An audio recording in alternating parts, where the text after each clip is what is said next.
विका आज आपको दूंगी डिटेल एक्सप्लेनेशन क्लास 10th के साइंस के चैप्टर 12 इलेक्ट्रिसिटी के बारे में। इस चैप्टर में हम पढ़ेंगे इलेक्ट्रिसिटी कैसे बनती है, वो एक सर्किट के अंदर कैसे फ्लो करती है, किस फैक्टर से हम उसे कंट्रोल कर सकते हैं, रेगुलेट कर सकते हैं, और उसके हीटिंग इफेक्ट के बारे में। सबसे पहले हम जानेंगे इलेक्ट्रिक सर्किट क्या होता है और इलेक्ट्रिक करंट क्या होता है।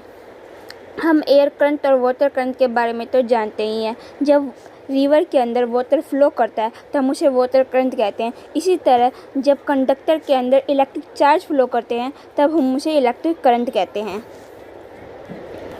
चलिए हम इसे एक एग्जांपल से समझते हैं। जब हम बैटरी के अंदर सेल लगा देते हैं और हम उसका स्विच ऑन कर देते हैं तो उसके अंदर करंट चालू हो जाता है जिससे बल्ब ग्लो करता है। इस तरह हमें पता चलता है कि स्विच इसके सेल और बल्ब के बीच में एक कंडक्टिंग लिंक का काम कर रहा है और ये एक इलेक्ट्रिक सर्किट बना रहा है। इसलिए इलेक्ट्रिक सर्किट होता है एक continuous and close path of an electric current is called an electric circuit. मतलब एक बंद और एक लगातार चलने वाला रास्ता करंट के लिए उसे हम कहते हैं इलेक्ट्रिक सर्किट। अब हम जानते हैं इलेक्ट्रिक करंट क्या होता है। इलेक्ट्रिक करंट को हम एक्सप्रेस करते हैं the amount of charge flowing through a particular area in unit time. जब एक एरिया के अंदर एक यूनिट टाइम में जितने चार्ज फ्लो करते हैं उसे हम कहते हैं इलेक्ट्रिक करंट। यदि हम इसे दूसरे शब्दों में कहें तो rate of flow of electric charge. Circuit के अंदर जब मेटलिक वायर के अंदर इलेक्ट्रॉन्स क्रिएट होते हैं उसे हम कहते हैं फ्लो ऑफ चार्ज। पहले इलेक्ट्रॉन्स के फ़्लो को करंट नहीं माना जाता था, परंतु जब बाद में पता चला कि इलेक्ट्रॉन्स जब अपोजिट डायरेक्शन में फ़्लो करते हैं और उसके अपोजिट डायरेक्शन वाले को हम कहते हैं इलेक्ट्रिक करंट। करंट को हम डिनोट करते हैं आई से और इलेक्ट्रिक चार्ज को हम डिनोट करते हैं क्यू से, और टाइम को आप जानते हैं हम डिनोट करते हैं टी से। If A net charge Q flow across any cross section of a conductor in time t, then conductor current I through the cross section is I equals to Q by T। एक I का इसका मतलब current Q के upon में time के equal. ऐसा unit of electric charge coulomb जो equal होती है 6 × 10⁻18 इलेक्ट्रॉन्स, जिसके नेगेटिव चार्ज होता है इलेक्ट्रॉन के ऊपर 1.6 × 10⁻19 कोलम। और इलेक्ट्रिक करंट की ऐसा यूनिट होती है एम्पेयर, जिसे फ्रेंच साइंटिस्ट के एंड्रे मारे एम्पेयर के बाद इसका नाम रखा गया था। 1 ampere equals to 1 coulomb of charge per second.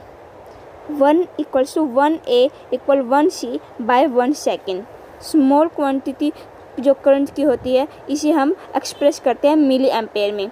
1 milli ampere equals to 10⁻³ ampere, और माइक्रो एम्पेयर में 1 micro ampere equals to 10⁻6 ampere.